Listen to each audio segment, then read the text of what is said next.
So I was watching the Johnny Manziel Untold Oh on yeah. Netflix the other day. Yes. Um, it's a great documentary. Highly recommend it to anybody who hasn't seen it yet. Especially being a teenage boy at the time of Johnny Football, it's Johnny a Football. wild ride. But at the end, it kind of reminded me that morally, like as a whole, I know there's a lot of talk about NIL being bad and people want it to go away and go back to the way it was before. This is a terrible thing for college sports.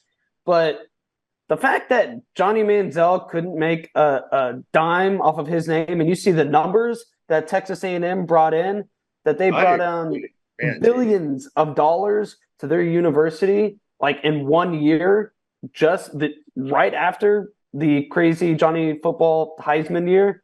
That's insane. And just like from a moral standpoint, like NIL should definitely be allowed. I know it's made it the Wild West, and there's people breaking rules, and a lot of sports has basically become pay for play for some players and whatnot. But it NIL should be allowed, like just from a moral standpoint.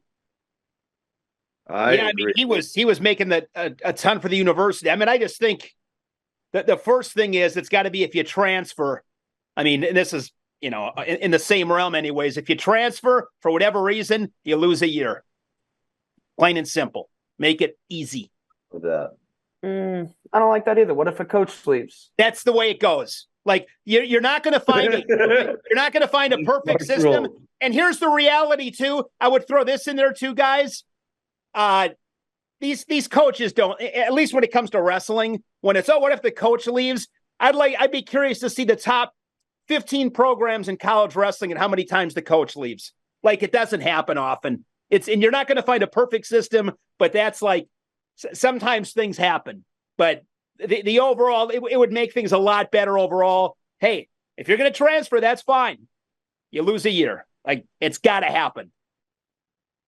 Man, I don't know. So why do you err on the side of the coach, not the athlete?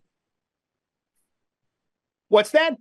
Why do you err on the side of the coach's mobility, but not the athletes? I think again, you're not going to find a perfect system. I just think overall it would really help stabilize things. I know it would. I mean, I listened to Tom Ryan. And his example is a little bit different because it wasn't his coach. He left, but he said, "Hey, I punished Syracuse. Like they needed me. Cost me a year." And then he talks about that story where he beat Pat Smith. I think he beat Pat Smith that season. Gable wanted to pull the red shirt, couldn't do it because he didn't get released. I just don't think it was, the coach leaves. It just doesn't really happen. Like it just doesn't happen that often. I mean, well, then I would say this, Christian, I would say this. If you are an athlete, if this was the rule, like, again, you might get burned. But I think you probably got to pay attention.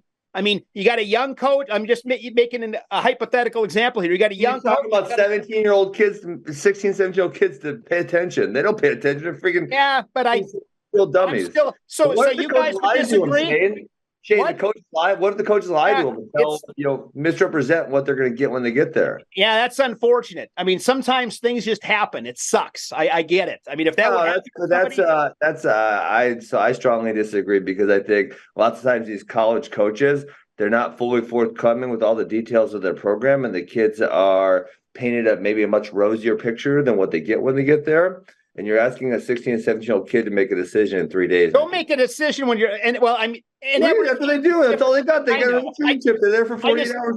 The whole committed thing too, and I know that's not on all the kids because maybe the coaches are giving them pressure, but it's like, I always laugh when I see a kid commits when he's a sophomore. It's like, okay, it should be commitment 1, and then stay tuned because we'll get commitment 2, and then commitment 3, and then maybe commitment 4. Here's the thing: they are not all the time, but oftentimes many of these verbals, the staffs are asking for them. Yeah, I know. Hoping that, so it's like, man, you've got this coach that's telling you got to do X, Y, or saying, hey, you need to do this or that. Or there's gonna be So, guys, let me ask you this. I'm going to throw it back on you. So, if I'm saying, hey, you lose a year if you transfer, okay, what's the better solution?